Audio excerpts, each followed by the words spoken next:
العالمین والصلاة والسلام علی سید المرسلین اما بعد فاعوذ باللہ من الشیطان الرجیم بسم اللہ الرحمن الرحیم۔ جی آپ خطبی میں کچھ چیزیں پڑھ چکے، تصور کے حوالے سے آپ کو سمجھا دیا گیا، آپ کو علم کی اقسام کے حوالے سے بتا دیا گیا ہے۔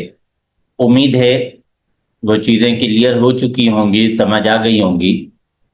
آج ہم حکم کے حوالے سے بات کریں گے اور سلائیڈز کی مدد سے کوشش کی ہے کہ آپ کو بآسانی چیز سمجھائی جا سکے۔ بعد میں اگر کوئی چاہے کہ سلائیڈ حاصل کرنا چاہے، سلائیڈ لینا چاہے، اس کو سمجھنا ہے ویڈیو میں، تو کمنٹس باکس میں کہہ کے سلائیڈ حاصل کر سکتے ہیں، یا پھر جو طلبہ ہیں وہ گروپ میں بھی سلائیڈ کے حوالے سے بات کر سکتے ہیں، انشاءاللہ سلائیڈ ان کو دے دی جائے گی۔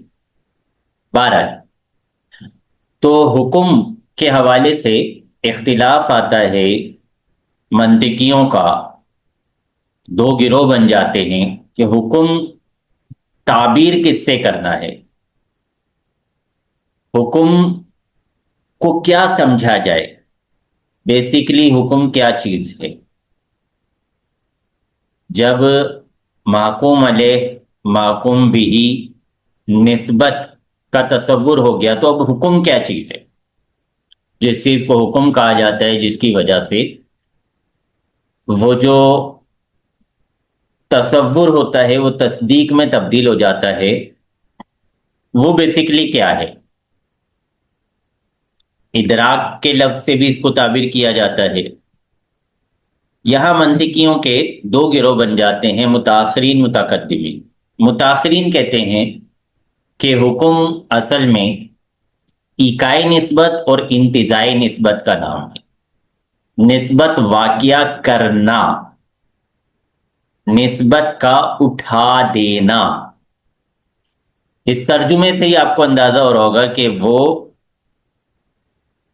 حکم کو فعل قرار دیتے ہیں، ایک کرنے والا کام۔ نسبت واقعہ کرنا ایک کرنے والا کام قرار دیتے ہیں، مقولہ فعل سے لیتے ہیں کہ یہ گویا کہ ایک فعل ہے۔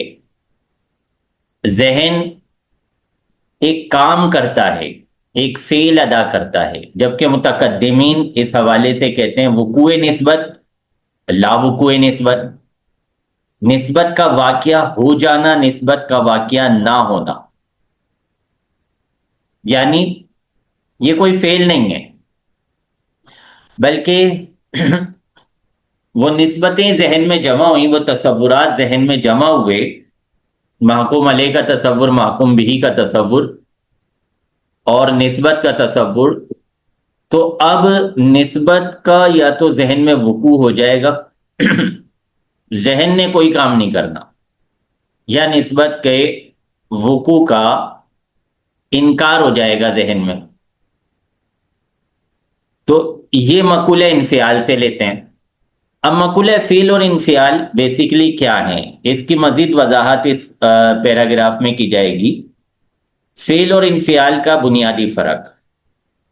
فعل کچھ کرنا، اثر ڈالنا، مطلب فعل اور انفعال دونوں الگ الگ چیزیں۔ انفعال کا مطلب کیا ہے؟ اثر قبول کرنا، جو اثر واقعہ ہوا اس کو انفعال کہیں گے۔ مزید اس کو اور کلیئر کرتے ہیں۔ کلاسیکی مثال ضرب اور اس کا اثر۔ زید نے مارا، عمر نے مار کھائی۔ زید نے جو کیا وہ فعل ہے، زید نے مارا، تو زید نے جو کیا وہ فعل ہے، اور عمر نے مار کھائی، مار کا اثر لیا، مار کی تکلیف لی، تو یہ انفعال ہے۔ جدید مثال سے اس کو سمجھیں۔ ہم نے کوئی ویڈیو دیکھی، ویڈیو کلپ دیکھا، جیسے میرا ویڈیو کلپ دیکھ لیا آپ نے جو میں ابھی پڑھا رہا ہوں، تو ویڈیو کلپ دیکھنے سے جو کانسیپٹ ہمارے ذہن میں کلیئر ہوا، میں کیا کانسیپٹ کلیئر کر رہا ہوں؟ میں فعل اور انفعال کے حوالے سے اور متقدمین اور متاخرین کے مذہب کو کلیئر کرنے کی کوشش کر رہا ہوں۔